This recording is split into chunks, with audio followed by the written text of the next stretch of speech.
Olá, esta é a aula de canalizações, da disciplina Desenho Técnico 2, ARC 0319 e ARC 03132, do Departamento de Design e Expressão Gráfica da Faculdade de Arquitetura da URGS.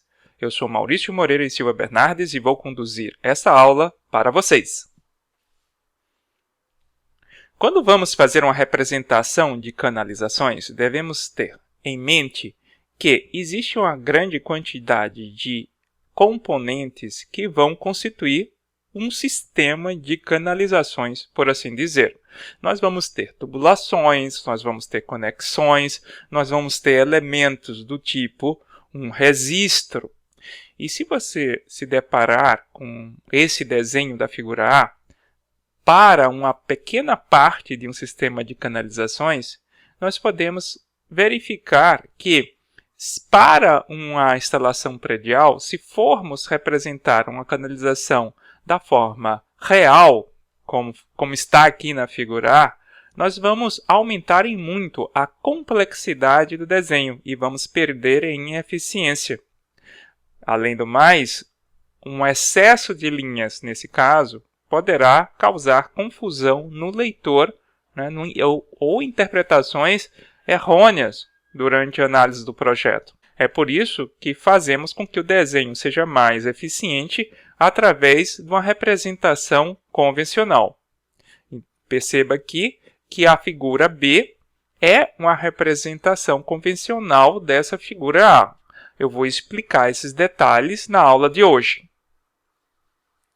A representação convencional ele vai mostrar exatamente todos os seus componentes da canalização da maneira realmente como eles existem, como eles são.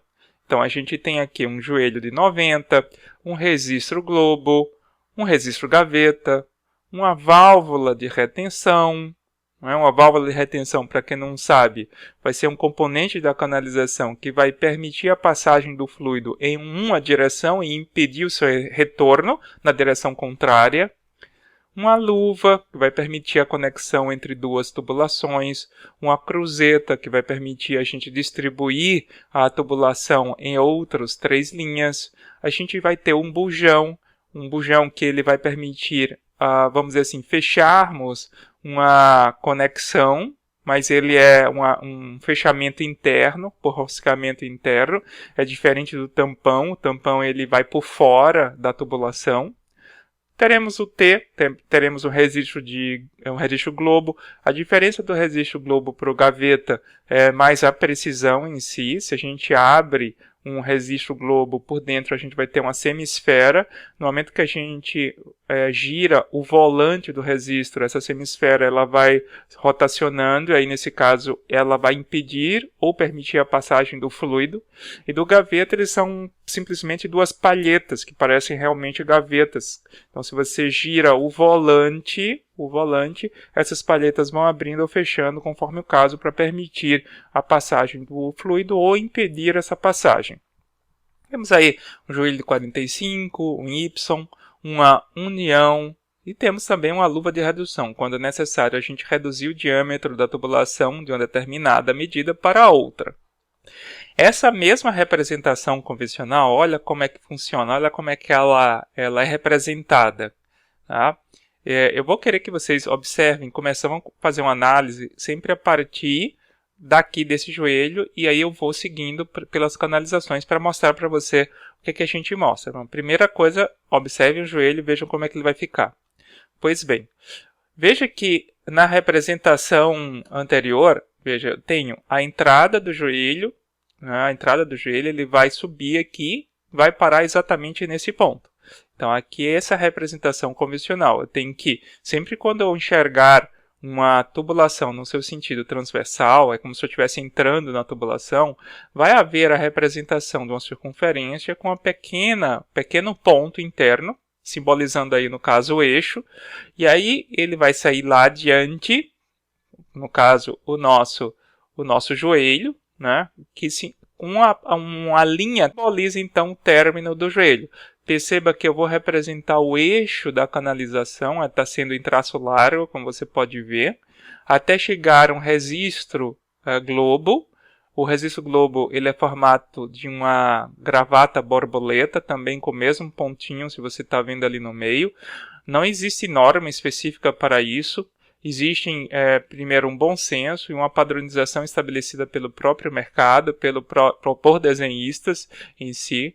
Tá? Então, a questão é a gente ir desenhando para pegar a prática e o bom senso com relação aos tamanhos e dimensões dessas peças.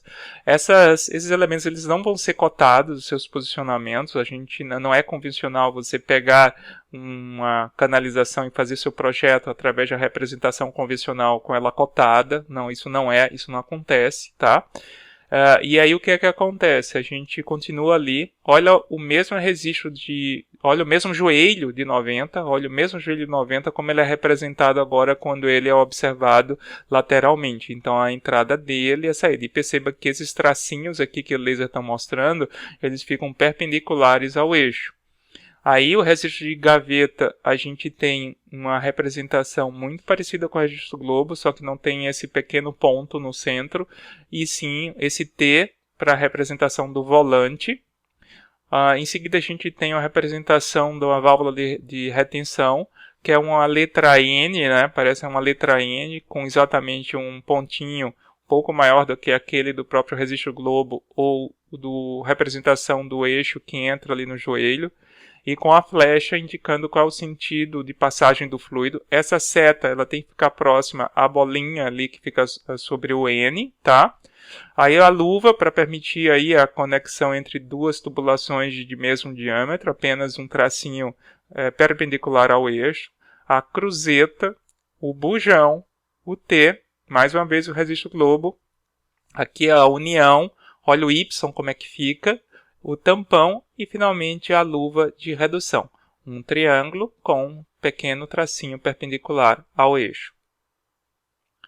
Existem outros tipos de junções ou conexões também. A gente pode ter uma rosca, né,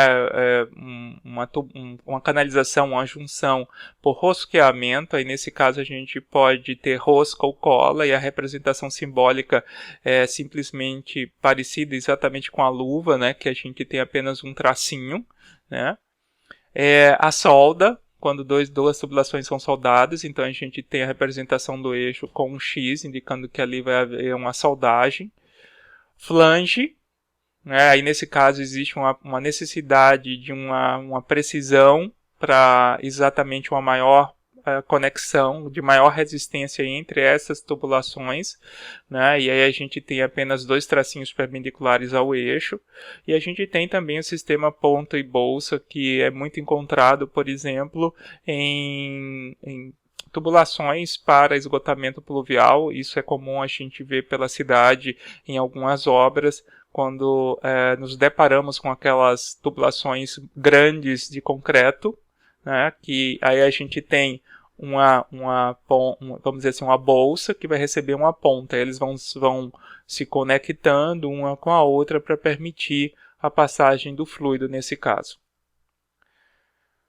Então, a representação das canalizações pode ocorrer através de vistas ortográficas, conforme você está vendo aqui, né? Então, você tem aqui uma vista anterior, a vista lateral esquerda e a vista superior, muito bem colocada nesse caso. Veja que na vista anterior eu vou conseguir enxergar a canalização, ela vai entrar no joelho, vem outro pedaço da canalização. Nesse caso aqui, o desenho não nos informa se vai ser um registro globo ou gaveta. Nesse caso, optou-se por representar um registro globo. A tubulação ela continua mais adiante, entra no joelho e depois sobe conforme a representação real da figura A. Se a gente vai observar então agora a vista lateral esquerda, veja o que acontece. A tubulação está subindo, ela entra, olha a representação de como é a visualização do joelho, nesse caso. Essa é a representação do joelho, então em vista lateral esquerda, você olha exatamente nesse sentido, vê como é que você vê a vista lateral esquerda dele, né? A canalização está subindo. Aqui tem exatamente o terminal, e esse alinhamento tem que ser correspondente, então você tem que puxar uma linha de construção daqui para cá para ter essa correspondência. Aqui na figura parece que não está, mas deveria estar realmente esse com esse aqui. e ele sai lá adiante. Perceba que no meio aqui, na vista lateral esquerda, a gente não consegue enxergar o registro globo. Então, a gente não vai conseguir, através das vistas ortográficas, meramente, representar todos os componentes dependendo de onde eu estou observando. Vai ser necessário sempre analisar não apenas uma única vista, mas várias vistas para podermos ter a compreensão de como é o sistema de canalizações. Olhando lá de cima, então na vista superior, o que é que você olha olhando lá de cima? Vê, você tem a representação apenas do joelho, né, que ele está entrando exatamente naquele ponto, desce, não acontece mais nada, não tem nenhum pontinho aqui, é simplesmente a linha que chega até ali no centro, né, essa linha de eixo.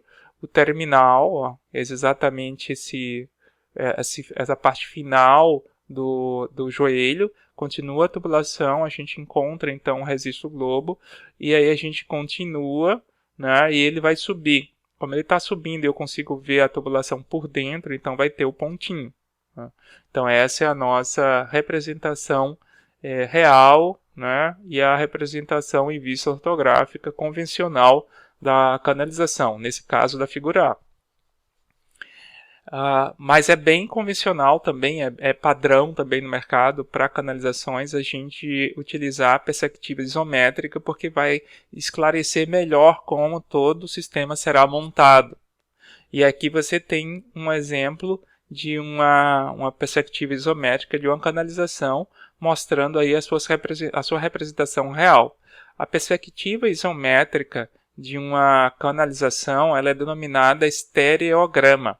E para fazer isso, a gente vai ter que obrigatoriamente desenhar todos os tracinhos dos nossos elementos, dos nossos componentes, paralelos sempre ao plano que estamos desenhando. Por exemplo, veja, aqui foi colocado um tampão. Tá? Isso aqui foi colocado um tampão. Esse tracinho aqui, obrigatoriamente, ele tem que ser paralelo a esse. E esse, né, tem esse e esse tem que estar paralelo a alguma coisa. Como é que a gente faz essa análise? É bem simples. Toda essa análise deve ser começada exatamente pelos encontros, onde a gente tem conexões do tipo joelhos.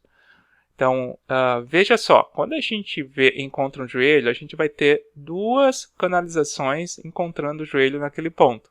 Então, um primeiro tracinho, ele tem que ser paralelo a uma das canalizações. Olha aqui, ó. Esse tem que ser paralelo a esse. E esse aqui tem que ser paralelo àquele outro. Então, verifique quais são as canalizações que encontram, né? E aí, obrigatoriamente, você tem que fazer esse tracinho paralelo a uma das canalizações e esse a outra canalização em si. Então, ó, veja que isso funciona também para esse aqui, ó. Quais são as canalizações que encontram esse joelho? É essa aqui e essa aqui. Pois bem, então, esse tracinho tem que ser paralelo a esse, e esse aqui tem que ser paralelo a esse aqui, obrigatoriamente. Mais uma vez, ó, esse aqui, como é que funciona? Ó, esse tem que ser paralelo a esse aqui que está descendo, e esse tem que ser paralelo àquele. Tá ótimo. E com isso você faz com que fica fácil você saber como é que você deve posicionar os demais tracinhos. Então a gente tem esse tracinho, tem que ser paralelo a esse e esse tem que ser paralelo ao eixo. Né? Você tem esse tracinho e esse tracinho aqui do registro globo tem que ser paralelo a esse. Tá? E aí você pode fechar isso muito bem nas diagonais e fazer uma elipse, porque agora, como eu estou trabalhando com a perspectiva isométrica, ela vai ficar, a circunferência tem que ser representada em formato de elipse. Aqui a gente já falou. Né? Aqui esse ponto é interessante porque a gente tem a válvula de retenção, né? E essa válvula de retenção, veja, ele colocou esse tracinho paralelo a esse e esse paralelo àquele. Depois ele cruzou o diagonal, colocou aquela bolinha ali e botou a flechinha. Mas veja que, por que ele fez essa válvula exatamente paralela a esse tracinho e não paralelo àquele? Exatamente porque essa válvula está mais próxima daquela conexão. Então, convenciona-se, nesse caso, torná-la mais próxima também, ou colocá-la no mesmo plano daquele joelho. É apenas uma convenção. E aí continuamos. Esse tracinho paralelo a esse paralelo a esse paralelo a esse. E aí, Se você já fez os tracinhos das conexões, esse tracinho tem que ser paralelo a esse, aí o final da luva de redução, aí você faz o cruzamento das diagonais e continua o eixo normalmente. Para a gente trabalhar com esse tipo de desenho, a gente vai ter que trabalhar no modo isométrico do AutoCAD, que até esse momento na disciplina a gente ainda não havia passado para vocês, mas a gente vai passar na folha H56. Então, essa folha H56 nós vamos exercitar já numa próxima videoaula.